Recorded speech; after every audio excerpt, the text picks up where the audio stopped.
ملا سبنتي بتمرت مسكال معتب أعتب قصية وكل انتعي بارايا بتمرت مسكال بسمعاب وولد ومنفس قدوس أحد وعملاك بسمك زيابي ربون ودن منفس قدسن حد عملاك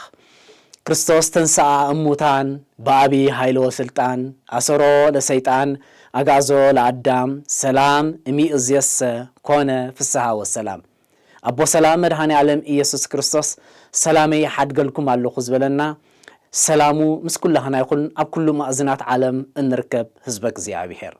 سلامك زيابيهر كاب زرانا أيرحا سلامك زيابيهر نعلم ملو سلامو ليخلايمو سلام نايك زيابيهر نعلم ملو يسفنا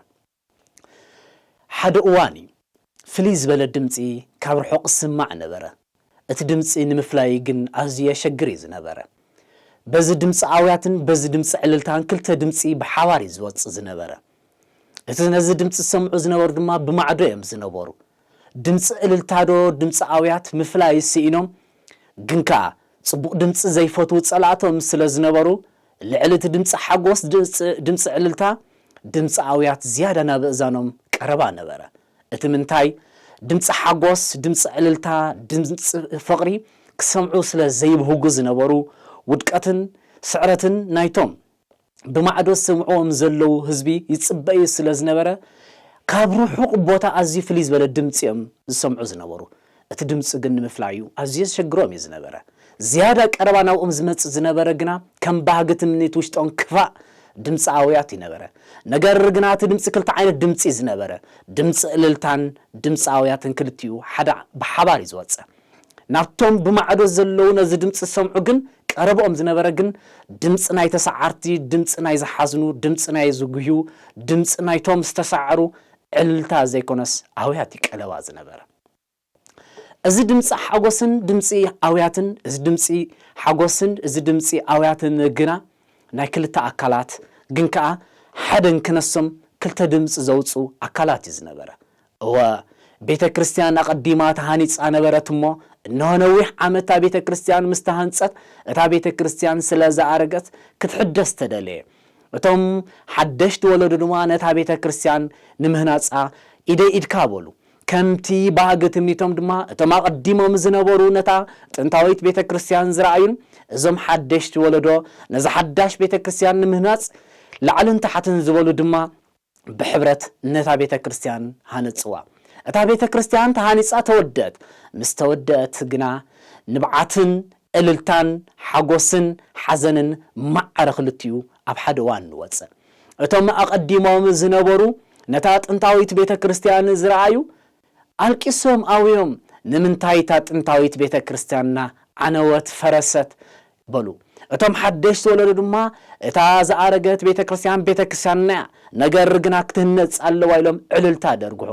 ናይ ክልቲኦም ድምጺ በማዕረ ነበረ ተዘደንቅ ግን እቲኦም ክበኺውን ከልቅሱን ከሉ ናፍቆትታ ጥንታዊት ደብሪ እዩ እቲኦም ሕጎስ ዕልል ክብሉ ከለው ድማ ሓጎስ ህንጻ ሓድሽ ቤተ ክርስቲያን እዩ ዝነበረ ክልቲኦም ግን ኣብ ሓንቲ ቤተ ክርስቲያን ነበሩ ክልቲኦም ግን ኣብ ሓንቲ ህንጻ ነበሩ ብሕብረት ድማ ሃነጽዋ ጸላእቶም ብማዕዶ ሰምዑን ግና ከለው ግና ድምጽ ምፍላይ ኣብዮም ካብ ርሑቕ ድምጽ ዕልልታን ድምጽ ኣውያትን ብማዕረ ስለ ዝኸዶም ነቲ ውሽጦም ባህግት ምኒቶም ዝነበረ ድምጽ ሓጎስ ዘይኮነስ ድምጽ ኣውያት ዝያዳ ናቦን ቀረባ ብምዃን ይስምዖም ነበረ እቲ ኣውያት እቲ ንብዓት ናይቶም ዝሓዙን ነበሩ ግን ናፍቆት ደኣምበር ሓጎስ ውሽጦም ሲ ሙሉእ እዩ ዝነበረ ህዝበ እግዚአብሔር ዘለናየ ዘመን ነዚ ይመስል መጽሐፍ ዕዝራ ምዕራፍ 3 ዘሎ ታሪኽና ክርዮ ጸንሒና ህዝበ እግዚአብሔር እዚ ዘለናዮ ዘመን እዚ ዘለናዮ ኩነት እዚ ዘለናዮ መድረኽ ነዚ ይመስል ክህነት ዝረኸቦ ስቃይ ክህነት ዝረኸቦ መከራ ክህነት ዝረኸቦ ሽግር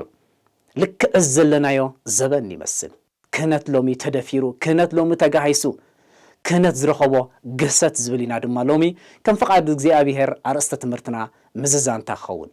ክህነት ዝረኸቦ ግሰት ክህነት ተጋሂሱ ካህን ማለት ምንም እኳ ሸውዓተ ባህርያተ ስጋ ዘለዎ 4 ባህርያተ ስጋ 3 ባህርያተ ነፍስ ዝወነነ ሙሉእ ስጋ ዝለበሰ كم تخل ود أدم سجا زلوا مسانا زنبر كوا أنت رأنايو كأيح تسلم كدراي نوي حتصير كاتين جف كم زعينت كهان كوا أنت رأنايو جن ما نم بعال زمدرس سبب سلطان كوا خبط حزيكل سميع وسلطان زلوا فليز بلا كهاني كهان كنبل كلنا حريا منفس قدسي كهان كنبل كلنا منفس قدسي زحاريكا كهان كنبل كلنا إن إجزابير لؤخيو كهان كنبل كلنا بعد ما مستخا خول قلي بعد ما ون كنسكا خيري نجار جنا إجزابير ناي مفتاح ناي مسر سلطان ذهبو أبونت ذهبي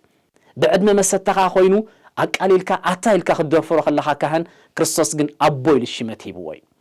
نكهن كتقالو كزرفو كتصلفو ويد ما ختنا شوان كلها كريستوس جن كباب بيلوجن ملأختكوا بإيدون كحزو زي كولو خبر سجان دمن كريستوس بإيدو خفتت زفقدلو كهني كهن كنبلن كلنا غودوفيو أب غودوف غحاف كله اففكا أوي خاتو غحفو أب كهنكا زلكا كله افف مفف حاتياتن كله خفان أب كهنكا خاتو غحفو كم كهن تصوار غودوف أبز مدرزي چراش أب تحت كريستوس أي تفترن ناتو نسخات أنت كهانو العالم بمبال بيت كريستيان معارك أبيع مسكلا شكيمة زود أغلي لابرؤس دفيع سلطانة كانت ذهبتو قدو فيو ناي كل النفسات رزحات حطيات تصور السكم مالتي كهانو كنبل كنا مغابري تصواري أوش تزل عبعي وزخيدي زتسرح حطيات ما نمسمسيو ناب أملاخو كملس مس أملاخ كعرق نسحاك وسط سريت كركب ناب كهان مسك قربة النواب كان كهانو قريب كله قبل حطياتو مستناززه اتكهن ايوت صوني كهان مالت مقابري من مقات كهان كما خاص لبسو كواي بعد ما كان من عسكا خون خل كواي مستخكوا خون خل كواي مسخاب نبرا زنبر خون خل كواي مسخاب سرح خل خون خل مسخاب استفلا لي بوتاتا تريت خون تخيلخا نعخا جن قليل مسلكا كبور سجان من كريستوس ملأختك حزوة زي كلو كبور سجان من كريستوس بيرز فتت حريانا يمنفس قد زلوا فولي السبي عبز مدرز زلو اللوز بحال نقستات زي مدرزوكا كبس حوة زي كلو فولي سلطان سميع وسلطان زلوا كهاني زي كهاني زي لومي تقايس زلو كابو زبعسة اتوا من اجزي ابيهر زي سمرو بدنقلنا نلعل 8-7 عمت بدنقلنا نجزي ابيهر زي سمرو كابتو عم مبالعن كابتو عم مستن رحيقهم اقارون كله تجلاليو اكالاتهم كله تصميو كل اكالاتهم دريقو يعنتم فزيزو بركم رعيدو بزي مقراص سلا غزار سنترا زي كونه سلا حزب عالم بزي مقراص بيت كريستيان صبت صباح تجيهم او اجزي ابيهر الوم زلمونو أبوتاتنا منقصات نايلومي باباسات كي ترفقوا تدفيرهم تزليفهم تزجرم أمنزرنا أودكات أبكال جبر حتى أزنب برسب هيوتو بزجباء زي ما حدر سب هيوتو بزجباء زي فلت سب نظام دناقل بص أنا أبوتات باباسات كزلفومن كدفرومن كقاللولون كلوسي كنت زرخبو سقاي كنت زرخبو قصت يبلكا لومي باباساتنا تدفيرهم لومي كهناتنا تدفيرهم لومي تومناي كهناتنا لوخات حاجه اجلجل تزبحالو دياقونات تزليفهم تواريدهم تزدنق ነገር ግና እቲ ውሽጥ ቤተ ክርስቲያን ዝነብር እቲ በአገልግሎት ይነጥፍ ይዝብል ተማሃራይ ትምህርተ ሰንበት ከይተረፈ ነጸላዋ ዝለበሰ እሱ ከይተረፈዩ ዘቃልሎም ዝደፍሮም ዘሎ ግን እዚ ከምዚ ዓይነት ድፍረት መን ይግን አፉ ከፊቱ ደፊሩ ነዞም አቦታት እዚአቶም ከቃልልን ክደፍርን ዝመጸ ሰብ ንቤተ ክርስቲያን ዘምጾን ተዝገብር ነይሩ ክንደይ መኸበረ ክንደይ ምተለወጠ ክንደይ ምተቀደሰ ክንደይ ምጣዓየ ክንደይ ነገራቱ መቆንዕሉ ክንደይ ሐሳብ ልቡ መሰመረ ክንደይ ኳልዋም ለይቲ መሓደረ ሰብ ካብት በኻል ዝጭንቆ ኣብዘይ ምልከቶን ኣብዘይ ደረጁን ኣብዘይ ማዕርጉን ኣብዘይ ቦቱን ኣብዘይ ስርሑን ኣብዘይ ስልጣኑን አትዩ ዛኣትዎ ጉዳዩ ዝበዝሕ እዋን ሽግር ዘምጸሉ ውጽኢትና ይዙዩ ቅድስት ቤተ ክርስቲያንና ተላዕለዋይ አካል ቅዱስ ሲኖዶስ ኣለዋ ሲኖዶስ ክምልከልና ንሓንቲ ሃገር ሲያመይ ኤርትራ ኢትዮጵያ ግብጽ ሶሪያ አርመን ህንዲ እዚአን ኩለን ነፍስ ወከፈን ፓትርያርክ ዘለወን አሓት ዝበሃላ በኦርቶዶክስ ተዋህዶ ቤተ ክርስቲያን ዝኣምናን ዝኽተላን ናይ ነፍስ ወከፍ ዘን ሃገራት ፓትርያርክ ድማ ቅዱስ ፓትርያርክ ዘሃገረ እገሌ ይበሃል ኣይገርመኩም ህዝበ እግዚአብሔር ሎሚ እቲ መልሐሱ ክግዘር ዝግቦ ዘይተገዝረ ኣካል ንብፃን ኣቦታትና ክዝልፍን ክደፍርን ከቃልልን እንከሎ ንቅዱስ ሲኖዶስ ናይ ሓንቲ ሃገር እኳ ናይ ሓንቲ ከተማ ገይሩ ጽውዕ ምህላው ኣይጉሄካንዶ መርኣያናትና ክፍተት መርኣያናትና ጌጋ መርኣያናትና ድኽመት ሲኖዶስ ኣስመራ ዝብል ቃል ብብዝሒ ስማዕ ኣሎ መን እዩ ሲኖዶስ ኣስመራ ኣስመራ መን እያ ከምተን ካልኦት ዞባታት ሓንቲ ዞባ ሓንቲ ከተማ ዳ እምበር ሃገር ኣይኮነትን ሃገር ኤርትራ ትበሃል ሲኖዶስ ኤርትራ ገዲፍካ ሲኖዶስ ኣስመራ ምባል እንታይ ቁንቁኙ እንታይ ትደሊ ምክፍፋል ብርግጽ ሓደ ሊቀ ጳጳስ ናይቲ ዞቦት ገልጾ ተኽልኻ ዞባ ማእከል ዞባ ደቡብ ሰሜናዊ ቀይ ባሕሪ ደቡባዊ ቀይ ባሕሪ ጋሽ ባርካ አንሰብ ኢልካ ናይ ከምዚ ሊቀ ጳጳስ ክበሃል ይከኣል እዩ ዝጀመሩና ቤተ ክርስቲያንና ርእሰ ሊቃነ ጳጳስ ኢና ድማ ነቲ ትሕቲኡ ዘሎ ሊቀ ጳጳስ ዝሃገረ ከምዚ ኢና ንብሎ ናይታ ሒዝዋ ዘሎ ንእሽተይ ወይ ድማ ክልል ንገልጾ ኢና መርኣያት ድፍረት ግን ኣሎሚ ንቅዱስ ሲኖዶስ ናይ ሓንቲ ሃገር ኣውሪድካ ቃሊልካ ከማኻ መሰተኻ ወሲድካ ነቲ ድንግል ኣእጋራቱ ተጀልዐ ብጽምዓት ምግግዚአብሔር ዘስምር ካብ ጥዑም መባልዕ ዝረሓቐ ብህይወትና እኳ ዝረኣናዮ ዝደረቐ ባኒ ዝበልዑ ኣቦታት ዝዓሰው እንጀራ ዝበልዑ ኣቦታት ከብዶም ዝቆጽዑ ኣቦታት ከብዶም ቆጽዕማ ጋይሽ ዝምግቡ ኣቦታት ነዚኦም ክደፍርሲ ሃየንታ ዳይኮነን ክህነት ዝረኸቦ ገሰት የብለካ እዚ ነዞም ኣቦታት እዚኣቶም ተዘሊፎም ክብሮም ከውርዱ ላዕልን ታሕትን ይብላሉ እዚ ኣቡፃን ጳጳሳትና እዩ ኣብ ርእሰ ሊቃነ ጳጳስ እዩ ኣብ ፓትርያርክ እዩ እሱ ጥራይ ግን ኣይኽተመን ናብ ክህነት ወሪዱ ካብ ክህነት ናብ ዲቁና ወሪዱ ሰብ ዘምፀን ተዝገብር ግን ክንደይ ምተዓወተ ክንደይ ምጸዳ ክንደይ ምቐንዐ ክንደይ ሰላም ዝሰፈኖ ክንደይ እኳ ዕውት ዝኾነ መንፈሳዊ ህይወት ምነበረ ስነ ምግባር ዝጎደሎ ንተራ ምንባር ዝነብር ኣብ ቤተ ክርስቲያን ለውጥ ዘይብሉ ቤተ እግዚአብሔር ዝግስግስ ሰብ ግን እናሻዕ እምብዛ ካብ መዓልቲ ናብ መዓልቲ በዚሕም ንካህን ክትዝልፍ ንካህን ከተቃልል ከለኻ እዚያ ከይትርሳ ካህን ማለት ኣገልጋሊ ናይ እግዚአብሔር ኣገልጋሊ ናይ ቤተ ክርስቲያን ኣገልጋሊ ንዓኻይ ካህን ክንብል እንከልና ናይ ክርስቶስ ኣገልጋሊ እዩ ናይ ቤተ ክርስቲያን ኣገልጋሊ እዩ ናትካ ኣገልጋሊ እዩ ናይ ገዛ ርእሱን ናይ ቤቱንካ ኣገልጋሊ እዚ ክህነት እዚ ንምንታይ ዝድፈር ዘሎ ሓደ ንካህን ክደፍር ክዘልፍን ከለኻ ክመጽካ ዝኽእል ሳዕቤንከ ኣብ እሙሮኻ ሓሲብካ ትፈልጥ እግዚአብሔር ንምሕረት ቀርባ ንመዓት ረሑቕ እኳ ትበልናዮ እግዚአብሔር ግን ዘገም ኢሉ ይሰርሕ እዞም ኣቦታት እዚኣቶም ዝለፉ ዘለው ዳይፃ ኣእምሮ ይተረኽቦምን ህዝቢ እግዚአብሔር ዳይፃ ኣእምሮ ማለት ክሕደት ሃይማኖት ማለት እዩ ንሓደ ብክሕደት ሃይማኖት ዝተረኽበ ከማርስ ድልኻ ክትብሎ ትኽእል ኢኻ በቲ መጽሓፋዊ ዝኾነ ኪደት እዞም ኣቦታት እዚኣቶም ብፁዓን ጳጳሳትና ፓትርያርክ ሊቃነ ጳጳሳት ካህናትን ዲያቆናትን ዳይፃ ኣእምሮ ይኮነን ተረኺቦም ዳይፃ ልሳን እኳ እንተተረኽበ ክእረም ይኽእል ዳይፃ ኣእምሮ ግን ኣይተረኽቦም እቲ ትዝልፎም ዘሎ ዘቃልሎም ዘሎ ኣካል ግና ዳይፃ ኣእምሮ ንዘይብሎም ኣቦታት እዩ ዘቀልልን ዝደፍርን ዝጸርፍን ዘቃልን ዘሎ ክህነት ዝረኸቦ ገሰት እዞም ኣቦታት እዚኣቶም ትዘደንቕ ነገር ንሳቶም ኣጥሚቖም ማዕር ክርስትና ሂቦም መንግስቲ ኣምላኽ ባብ ዘርሕው እዮም እዞም ኣቦታት እዚኣቶም ክቡር ስጋን ደምን ክርስቶስ ዘቕርቡኻ ክቡር ስጋ ክርስቶስ ምስ ስጋኻ ክቡር ደመ ክርስቶስ ምስ ደንካ ምስ ስጋኻ ምስ ደንካ ምስ ስጋኺ ምስ ድንኪ ዘቕርቡ እዮም እዞም ኣቦታት እዚኣቶም ኩሉ ምስጢራት ቤተ ክርስቲያን ካብ ጥምቀት ጀሚሩ ኩሉ ሜሮን ክኸውን ይኽእል ተክሊል ክኸውን ይኽእል ናይ ቀብሪ ፍትሓት ክኸውን ይኽእል ኩሉ ዝፍጽም እዮም እዞም ኣቦታት ዝረኸብዎ ገሰት መሰተኻ ወሲድካዮም ዓይንቶም ንጎሆ ካብ ዳዊት ዘይበክር ጽብጽ ጽባሕ ተሲኦም ስማዓን እግዚኦ ጸሎት የዝብሉ ኣእጋርና ርዒዱ ኸይበሉ ቀጣል ቤተ ክርስቲያን ዝቆም እዞም ኣቦታት እዚኣቶም መሰተኻ ወሲድካዮም ብዕድመ መሰተኻ ወይ ምንኣስካዮም ብጸጋ ግን ልዕል ኢኻዮም ብኣገልግሎት ግን ልዕል ኢኻዮም ብሕርያ መንፈስ ቅዱስ ግን ልዕል ኢኻዮም ክህነት ዝረኸቦ ገሰት እብለካ መርኣያ እዚ እዩ እቲ ኣብ መንጎና ዝተረኸበ ክፍተት ድማ ብዳይፃ ኣእምሮ ካባና ዝተፈልዩ ብዳይፃ ኣእምሮ ካባና ዝወፁ ብዳይፃ ኣእምሮ ካባና ብምንፍቕና ዝረሓቕ ብዝተፈላለየ ኣብ ቅድስቲ ድንግል ማርያም ኣብ ባህሪ ክርስቶስ ኣብ ስርዓት ቤተክርስቲያን ቀኖናዊ ዶግማዊ ትውፊታዊ ስርዓት ዳይፃ ኣእምሮ ዝተረኽቦም እኳ እዮም ሎሚ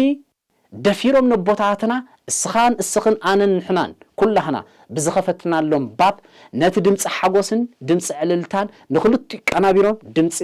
ዕልልታ ደቢቖም ድምፂ ኣወያት ዝያዳ ከም ዝስማዕ ኮይኑ ኣብ መለላኸቢ ብዙሃን ዝወፅእ ዘሎ እዞም ኣቦታትና እዚኣቶም ካህናት እዮም መኒ ኣቢሎ ሲመተ ክህነት ካብ ማዕረ ክህነት ዝዓብየለን ህዝቢ እግዚአብሔር እዚኦም ናይ እግዚአብሔር ልኡኻት እዮም ብሙሉ ምስጢራ ዝፍጽም እዮም ዘደንቕ ግን አንታ ነዞም ኣቦታት ካህናት እዚኣቶም ትዝልፎም ተቃልሎም ጸወርፎም ዘለኻስ ክንደይ ኃጢአትካ ጸሩ ምዃኖም ትፈልጡ ዶ ንዕኦም ክትጸርፍ ከለኻ ኣብ ትሕቲኦም ምስኦምን ማእከሎምን ዝሪኦምን ካህናት ኣለዉ ንዕኦም ኢኻ ትጸርፍ ዘለኻ ምኽንያቱ ክትዝልፍ እንከለኻ ንሓደ ሰብ ዘይኩንካስ ክህነት ይዝለፍ ዘሎ እቲ ጸዋር ኃጢአት እቲ መእከቢ ጎሓፍ ጎድፍ ዝኾነ ካህንሲ ንስኻ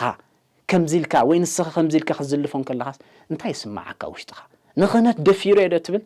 ኣይ ዓቕምኻን እዩ ኣይመዘንናኻን እዩ ኣይ ቦታኻን እዩ ዝምልከታ ኣከል ጉዳዮም ንዑ ይመልከቶ እስኻ ግን እቲ ክትኮነ ዝግባኣካ ከምቲ ክትኮነ ዝግባኣካ ጣይኮንካ ንኣምላኽ ኩኖ ኣምላኽ ኩሉ ከካዋውነልካ እንትደኣ ትደልለኻ ትደሊ እንድሕር ኣለኺ ንደሊ እንትደኣ ሃሊና ንሕና እቲ ክንኮነ ዝግባእና ኣብ ቅድሚ ኣምላኽ ኮይንና ንረኸብ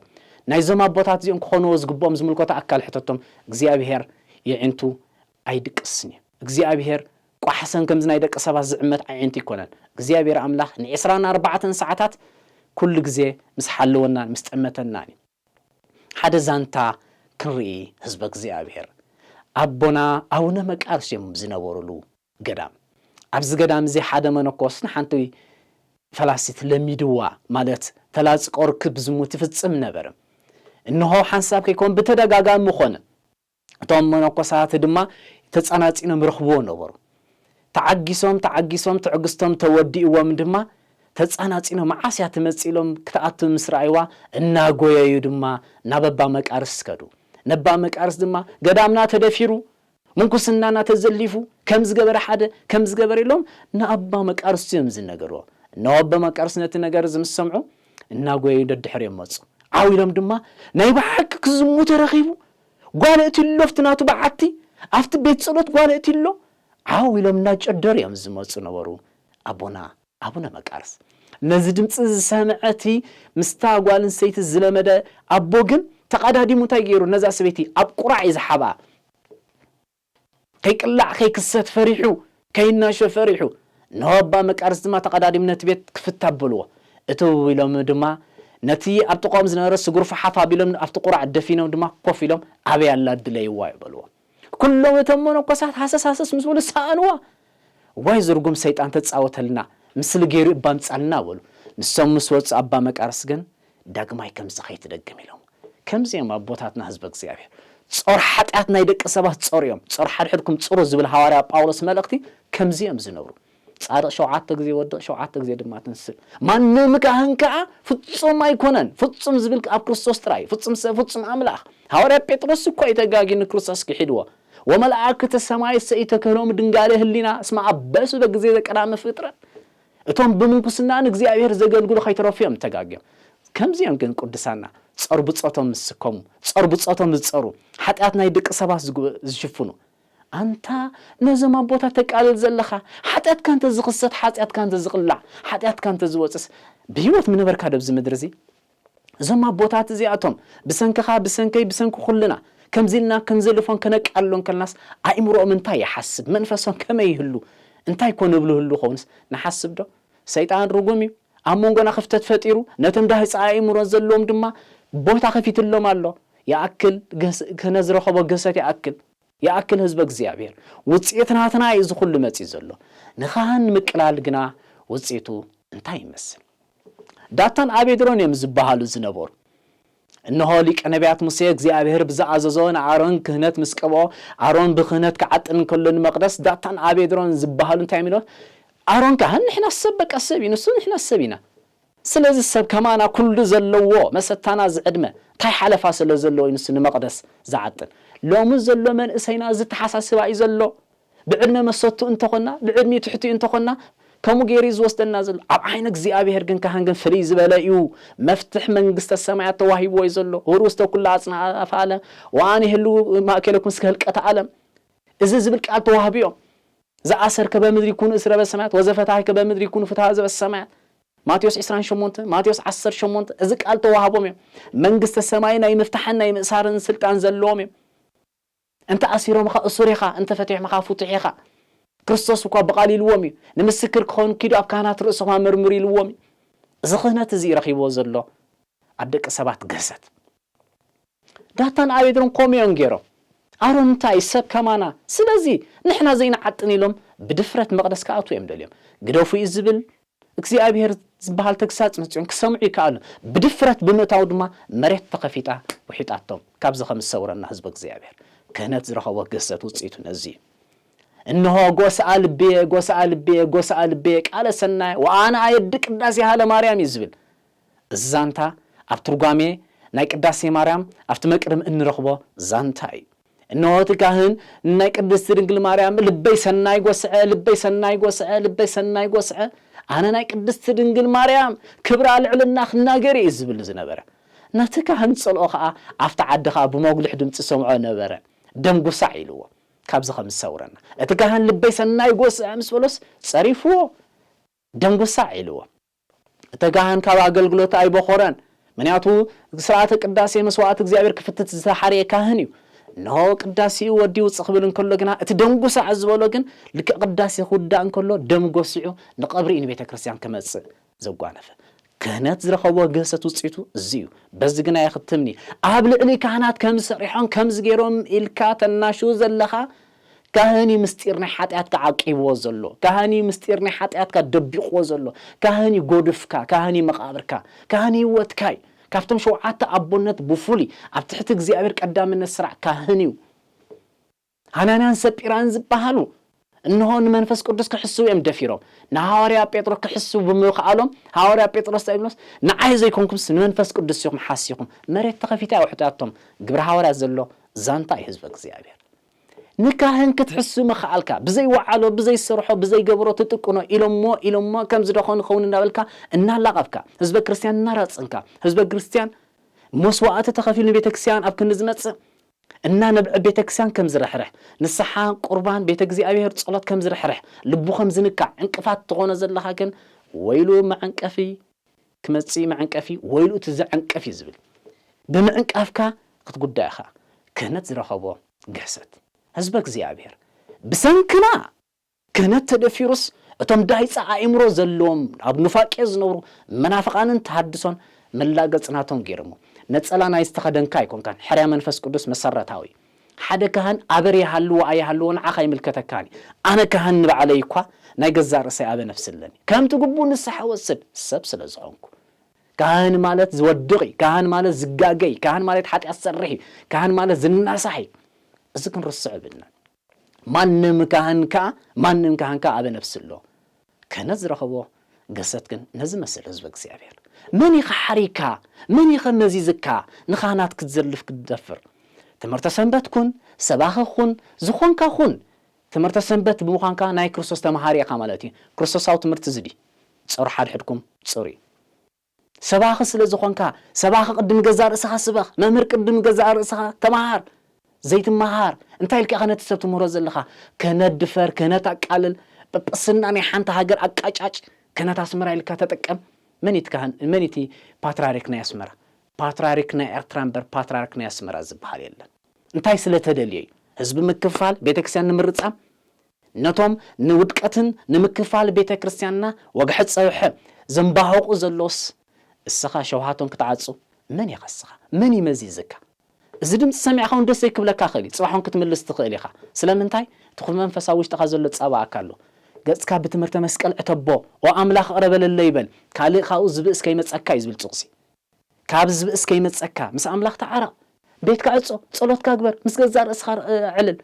ናይ ገዛእ ርእስኻ ክትፈልጥ ኣለካ ገዛእ ርእስኻ ምለኽ ምስ ነፍስኻ ምለኽ ነፍስኻ ጽንዓያ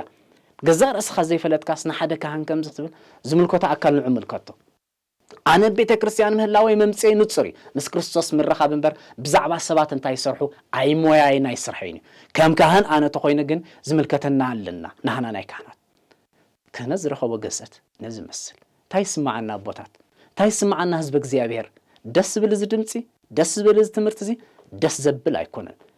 دايس أيمرون زي ترخبهم أبوتات نختو دقوم نختجاجيوم نختنبعوم نختتكزوم نختوردوم من يخسخ تايك سميعك بخيم الكالو وديقوم الكالو وريدوم الكالو ريحوم الكالو بيتكسان راح ريحوم الكالو تايك بترخيبك سدي دليتك بودك السباي تحقص እግዚአብሔር بودكاتك ስለዚህ ይጎስ ወስብሐት ለእግዚአብሔር ወለወላዲቱ ድንግል ወለመስቀሉ ክቡር አሜን። ኔስታሊ ኦርቶዶክስ ተዋህዶ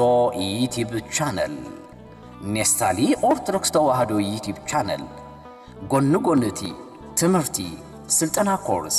ያሬዳዊ መዝሙር በኩሉ ቋንቋታት ስነ ጽሑፋት ዛንታ ቅዱሳን መንፈሳዊ ልብወለድ መንፈሳዊ ፊልም መልሲ ንሕቶታትኩም ፖድካስት ካልእን እትህቦ አገልግሎት ተወሳኺ ምናይ ቅድስት ኦርቶዶክስ ተዋህዶ ቤተክርስቲያንና ስርዓት ቅቡላት ዝኾኑ ዝተፈላለዩ መንፈሳዊ ንብረት ንገዛና ንቅድስት ቤተክርስቲያን ንህያባት ንሞባ ንኻልእን ዘገልግሉ ህያባት ወይ ድማ ንኻልእን ዘገልግሉ ንብረታት ናብ ኩሉ ዓለም ትልኽ ንዝያዳ ሓበሬታ ንምእዛዝን ንምውካስን ብዋትሳፕ ቴሌግራም ተደምሮ 251 979 53 2281 ወይ ድማ ተደምሮ 951 5 21 23 92 56 ቀሲስ ተወልደ ገብረ ትንሣኤልካ ምውካስን ምእዛዝን ይካ